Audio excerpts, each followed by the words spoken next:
Welcome back, everyone, to Money and Markets. We have discussed the causes of the huge rally in precious metals and some ways to take advantage of it. Now let's find out how the trade looks to money managers who are actively engaged in the market on a daily basis. Sean Brodrick is back with us. He's a small cap and natural resources specialist for Weiss Research and is the editor of the Crisis Profit Hunter newsletter. On set with us as well is John Brown, senior market strategist at Euro Pacific Capital. Joining us via Skype, Jay Taylor, president and CEO of Taylor Hard Money Advisors and editor of miningstocks.com. He's coming at us from Queens, New York. And from Irvine, California, we also have Andre Julian, chief financial officer and senior market strategist at OpVest Wealth Management. Gentlemen, thank you to all for joining us today. We appreciate that. I want to start with a question from a viewer. Krista Gatos points out that gold prices usually decline in October. We haven't seen that this year, but she wants to know whether she should wait for a dip in the market or buy in now. John, I want to point that question to you. Well, if she was a trend buyer, she'd be following this strong trend and buying now. If she was an accumulator, in ordinary times, she would be waiting for about a $50 correction. But these are not ordinary times. These are extraordinary times. We have a looming second banking crisis in the sights. We have a currency war going on. We have a massive fiat finance deficits. And also technically, even accumulators are now only waiting for a sort of $5 dip. So if she doesn't want to be too greedy, both as a trend buyer and as an accumulator, she should buy now and just ride out any future dips. Jay, what is your target for gold prices over the next month or two? Well, you know, I really don't I don't really target any price. I think it's hard to say because it depends so much on the psychology of markets. We know that the fuel for inordinately high, you know, you can name your numbers in terms of gold prices going forward longer term. I do think we're due for a pullback. And so I suppose it's always good to have some cash. I'm actually holding a fair amount of cash because I believe we are going to have a major decline in the equity markets, and with that is likely to come a decline in the gold price and in the share prices. But the underlying economics look extremely positive for the gold shares, and so I would look at that as a major buying opportunity. But if you ask me within the next month or two where I think the gold price is going, I really don't have a clue, except to say I think we're due for a pullback of some sort here. Andre, what impact, if any, do you think the November midterm elections are going to have on gold? I think it's going to be huge. If you look at what's going on politically, especially with the quantitative easing, and the government is just consistently printing money. They're throwing more money at the problem, and what that's doing is really devaluating the U.S. currency. And coming through these elections, there are a lot of people right now that are banking on the fact that Republicans here in the States are going to take over, and you see a huge run up in the stock market because of that. So I think that post elections, once everything that's baked in the cake actually comes out, you're going to see a pullback not only in the equities, also a little bit in gold, but I think overall the gold is then going to continue on through the end of the year and actually outpace the market again. I think you see $1,400 an ounce by the end of the year without a problem. Okay, let's go long term now. Sean, your new report is titled $50 silver and $2,500 gold. I guess the answer, the question here is about long-term targets. Why do you think that both metals can go so high? Well, as has been mentioned here, and I hate the fact that I'm agreeing with everybody here, I'd much rather be a contrarian. But yes, we're having a currency crisis. Whether the governments of the world want to actually announce that or not, we're having a currency war. It's kind of turning into a crisis. And just to touch on one point, yes, we could see a pullback anytime, whether in gold or stocks, but the big trend is up. If we do see a pullback in stocks, it might not be as much as some people expect for the simple reason that, they're priced in US dollars too. And so they can keep going up as the US dollar goes down. And so I have seen a breakout in stocks and in gold, and I am playing both of them longer term. And so, yes, I expect much higher prices next year. We've already hit on some of the other precious metals in this show, palladium, platinum. John, I wanted to ask you about what's called the poor man's gold, I guess, and that's silver. What do you see there? Well, silver is like 52 times cheaper than gold, and therefore is a poor man's gold, but it's more volatile because it's also used as an industrial product, and therefore depends on industry and the economy's growth rates. But silver is much more affordable and so relatively cheap that I think once the crisis spreads from people you might say who are in the know to people who are so far ignoring it and going about their daily business, they can afford $23 for an ounce of silver, whereas $1,500 is a lot to pay for a single ounce of gold. And I think when that mass market comes, you'll have huge demand to silver. And I think it will appreciate, it already has done this year, 420% in the last 10 years, and it's up about almost 30% this year alone. So I think the greatest bang for the buck would probably be in silver, but I would recommend a portfolio with 2/3 gold and 1/3 silver. Sean? Well, he just raises a great point, which is that most people are not glued into the market. I just opened up a Facebook account and made contact with all my old friends all around the world and stuff.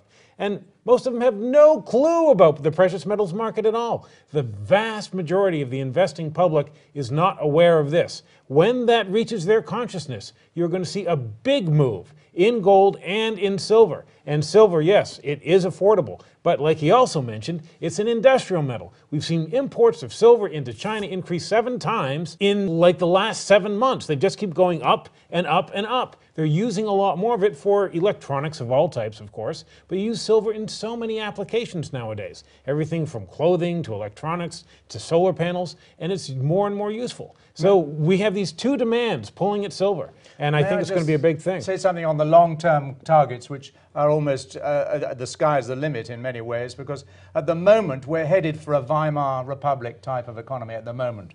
And in Weimar, Germany, you could buy a downtown block, an entire block of Frankfurt for a single ounce of gold. So we may not go to the Weimar, reach that limit. But what it says is the long term, nobody has any idea what the price would reach. Okay, well, here's the most important question, I think, overall for investors. Where should they be putting their money when it comes to precious metals? Sean, I'm going to throw this at you. ETFs, mutual funds, mining stocks, bullion, where should you put it? Well, it all depends on their risk appetite and their time frame. But if people don't know anything about the markets, then yes, use the ETFs like the GDX, which is a basket of leading mining stocks. Or else, if you want to go to individual mining stocks, I'd actually favor silver mining stocks at this time. One like, SSSI. Silver Wheaton's just a pure play on silver. It's a wonderful stock. But just remember, when you buy the individual stocks, you are taking on the risk that an individual stock can blow up in your face. So that's why you might want to stick with the ETFs, at least until you know what you're doing. Jay, to you now, where should the investors make their play? Well, I agree with Sean that, diversification is very, very important. So there are a couple of ETFs out there, both in the gold and the silver space, silver mining companies. I think the real big money will be made with the junior exploration companies, the companies that are really finding the wealth in the ground. We've seen recently how Goldcorp went out and paid something like $900 an ounce for gold in the ground. And what happens, the senior mining companies cannot replace the gold that they're producing. So they have to go out and buy up projects from the juniors. And the juniors are going out there putting high-risk capital in the ground because that's what they're made to do. And they come up with success stories. And it is an extraordinarily exciting time in this industry right now, as I'm seeing many of the juniors I've been following for the last number of years suddenly start to become producers. But I would say a diversified portfolio is very, very important. Okay, John Brown, last question to you. I want to get into gold and precious metals. How do I do it? Well, the investor should diversify his bullion holdings or gold holdings into 4 parts. First of all, the nest egg, which should be an allocated gold bars held in a bank which is still in the gold market. So when you sell it, you don't have to reassay. Secondly, at home or in the safe deposit box, you should have gold and silver coins. Thirdly, as investors, you should be invested in gold mining shares, but unless you really understand, as Sean said, the individual shares, then go for a mutual fund. And finally, for trading, you should be in ETFs. Okay, that's all the time we have now. Sean Brodrick, John Brown, Jay Taylor, and Andre Julian, thank you all so much for your time. Thank you also to Jen Amos, Bryan Rich, and Tony Sagami. If you have questions for any of this week's guests or suggestions for topics that you'd like us to cover, just email us here at weissmoneynetwork@weissinc.com. Coming up next week, we've heard a lot about quantitative easing in the past few months. It's happening right now in Japan, and most investors here think the Federal Reserve is going to do it next month. But what exactly does it mean, and how would it affect the markets? What you need to know about quantitative easing. That's next time on Money and Markets. I'm Jamie Holmes, and now, Martin Weiss. I think you need to make some basic strategic decisions, not only regarding the opportunities in precious metals that our experts talked about today, but also about a wide range of investments. For now, though, let's use gold as the illustration. And essentially, you have 3 choices. Choice number 1, you can strictly take advantage of the large, sweeping sometimes explosive trends that have been driving gold higher for a decade and will probably continue to do so. For this long-term approach, physical gold, such as bullion coins bought from a reputable dealer, is a good vehicle.